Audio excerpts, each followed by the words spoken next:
morning students, I am Rashni Mehta welcomes you in my YouTube channel. Students, as you know, we are reading chapter number 1, 3 questions. First part we have already discussed yesterday. Today we will discuss second part. So let's start. The king turned round. राजा पीछे मुड़ा and so a bearded man और दाढ़ी वाले व्यक्ति को देखा running towards them जो उनकी ओर आ रहा था. His hands were pressed against his stomach. उसने अपने हाथों से पेट को दबाया हुआ था. From which blood was flowing जहां से ब्लड आ रहा था. When he reach the king he fainted. जब वो राजा के पास पहुंचा. फेंटेड मीन्स लॉस्ट कॉन्शियसनेस, बेहोश हो जाना, बेहोश हो गया. And fell to the ground और ग्राउंड पे गिर गया. The king and the hermit, king और हर्मिट दोनों ने रिमूव द मैन क्लोथिंग, उस मैन के कपड़े उतारे. And found a large wound in his stomach, और देखा कि उसके स्टमक में बहुत बड़ा वाउंड था, जख्म था. The king washed and covered it with his handkerchief. King ने उसे वॉश किया और अपने हैंकरचीफ से कवर किया. But the blood would not stop flowing, लेकिन ब्लड बहना बंद नहीं हो रहा था. द किंग रीड्रेस्ड, राजा ने फिर से कुछ बांधा. The wound until at last the bleeding at stop, और तब तक बांधता रहा जब तक ब्लीडिंग रुक नहीं गई. The man felt better and asked for something to drink. Man ने अच्छा फील किया और पीने के लिए कुछ मांगा. The king brought fresh water and gave it to him. राजा फ्रेश वाटर लाया और उसे दिया. By this time the sun had set. इस टाइम तक सूरज छिप चुका था. And the air was cool, और एयर ठंडी थी. The king with the hermit's help carried the wounded man into the hut. King hermit की हेल्प के साथ वाउंडेड मैन को हट में ले गया. And laid him on the bed, और उसे बेड पे लिटा दिया. The man closed his eyes and lay quiet. Man ने अपनी आईज क्लोज की और चुपचाप लेट गया. The king tired by his walk and the work. राजा जो कि अपने चलने से और वर्क करने से थका हुआ था. ही हैड डन, जो उसने अभी किया था. ले डाउन, नीचे लेटा. ऑन द फ्लोर, फर्श पर. And slept through the night, और पूरी रात सोता रहा. When he awoke, जब वो जागा. It was several minutes before, कुछ ही मिनटों के बाद. ही कुड रिमेम्बर, उसे याद आया.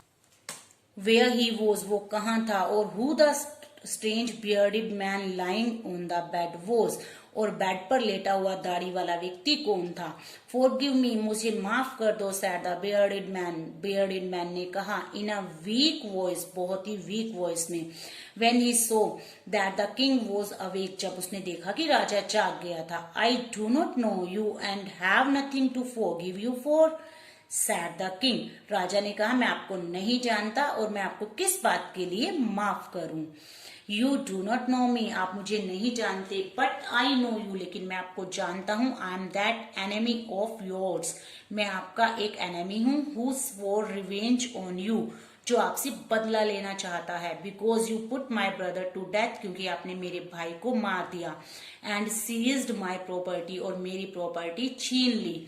आई knew you had gone alone to see that hermit, मुझे पता था कि तुम उस हर्मिट के पास अकेले जाओगे. And I made up my mind to kill you, और मैंने आपको मारने का प्लान बनाया. ऑन योर वे होम, आपको रास्ते में. बट द डे पास, लेकिन दिन बीत गया. एंड यू डिडंट रिटर्न, आप लौटे नहीं. So I left my hiding place, इसलिए मैंने अपने छुपने की जगह को छोड़ा. And I came upon your body guard, और मुझे आपका बॉडी गार्ड मिला. हु रिकॉग्नाइज्ड मी, जो मुझे पहचान गया. एंड वाउंडेड मी, और मुझे जख्मी कर दिया. आई एस्केप्ड फ्रॉम हिम, मैं उससे बच निकला. But I should have died if you had not dressed my wounds, लेकिन मैं मर गया होता अगर आपने मेरे जख्मों पे पट्टी ना बांधी होती. I wish to kill you, मैं तो आपको मारना चाहता था. And you have saved my life, और आपने मेरी लाइफ बचाई. नाउ इफ आई लिव, और अगर अब मैं जिंदा हूं. आई विल सर्व यू, मैं आपकी सेवा करूंगा. As your most faithful servant, आपका मोस्ट फेथफुल सर्वेंट बनकर. And will order my sons to do the same, और अपने बेटों को भी ऐसा करने का ऑर्डर दूंगा. फॉरगिव मी, मुझे माफ कर दो. The king was very happy, राजा बहुत खुश था. To have made peace with his enemy so easily, अपने शत्रु से इतनी इजीली मित्रता करके. And to have won him over as the friend, और उसे अपने फ्रेंड के रूप में जीत कर he not only forgive him but said he would send his servants and his own doctor to look after him.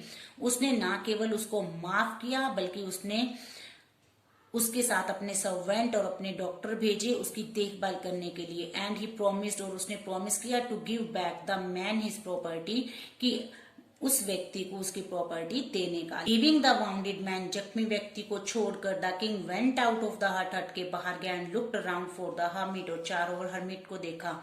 Before going away he wished once more to get answer, वहां से जाने से पहले वो चाहता था कि वो उसको उसके आंसर्स मिल जाएं क्वेश्चंस के। The hermit was on his knees sowing seeds, और हर्मिट उस टाइम बेड्स में बीज बो रहा था। That had been dug the day before, जिसे कि एक दिन पहले ही डग किया जा चुका था। The king went up to the hermit and said, king hermit के पास गया और कहा, for the last time I beg you, मैं आपसे रिक्वेस्ट करता हूं, to answer my questions wise man, मेरे क्वेश्चंस के आंसर्स दो। You have already been answered, आपको पहले ही आंसर दिए जा चुके हैं। सैड द हर्मिट, हर्मिट ने कहा, still bending down to the ground में झुके हुए, and looking up at the king, और राजा को देखकर, as he stood before him, जो कि उसके सामने खड़ा था।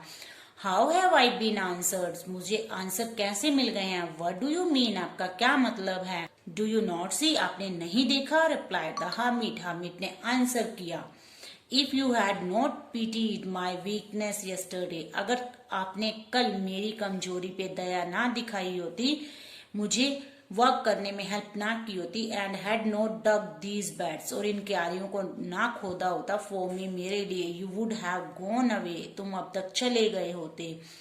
Then that man would have attacked you, तब वो व्यक्ति आप पे अटैक कर देता, and you would have wished, और आप इच्छा रखते, you had stayed with me, कि काश आप मेरे पास रुके होते। So the most important time was when you were digging the beds, इसलिए मोस्ट इम्पोर्टेंट टाइम था जब आप मेरी क्यारियां खोद रहे थे। And I was the most important man, और वो इम्पोर्टेंट मैन मैं था। And to do me good was your most important business, और मेरी भलाई करना आपका सबसे जरूरी काम था। आफ्टरवर्ड्स, उसके बाद, when the man ran to us, वो व्यक्ति हमारे पास दौड़ के आया। The most important time was when you were caring for him, और मोस्ट इम्पोर्टेंट टाइम वही था जब आप उसकी केयर कर रहे थे। Because if you had not dressed his wounds, अगर आपने उसके जख्मों में पट्टी ना बांधी होती, ही वुड हैव डाइड, वो मर गया होता, without having made peace with you, आपसे मित्रता किए बिना। So he was the most important man, इस तरह से वो मोस्ट इम्पोर्टेंट मैन था। And what you did for him was your most important business, और आपने जो उसके लिए किया वो सबसे इम्पोर्टेंट काम था उस टाइम। रिमेंबर देन, याद रखो, there is only one time that is important, बस एक ही टाइम इम्पोर्टेंट है, and that time is now, और वो टाइम क्या है, अब का time, mean to say present moments. It is the most important time because it is the only time we have any power to act. ये सबसे important time है क्योंकि इस टाइम हमारे पास पावर है उस काम को करने की। The most necessary person is the person, और मोस्ट नेसेसरी पर्सन वो पर्सन है you are with at a particular moment, जो आपके साथ एक पर्टिकुलर मोमेंट में होता है। For no one knows what will happen, क्योंकि कोई नहीं जानता कि क्या हो जाएगा इन द फ्यूचर में, and whether we will meet anyone else, और हम किसी को मिल पाएंगे या नहीं।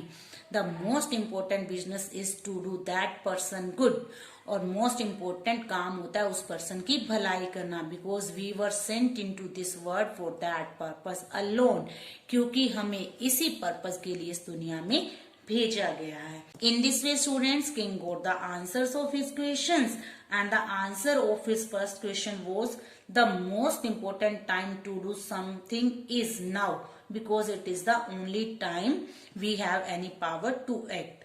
And the answer of second question was the most necessary person is the person we are with at a particular moment. And the answer of third question is the most important business is to do that person's good.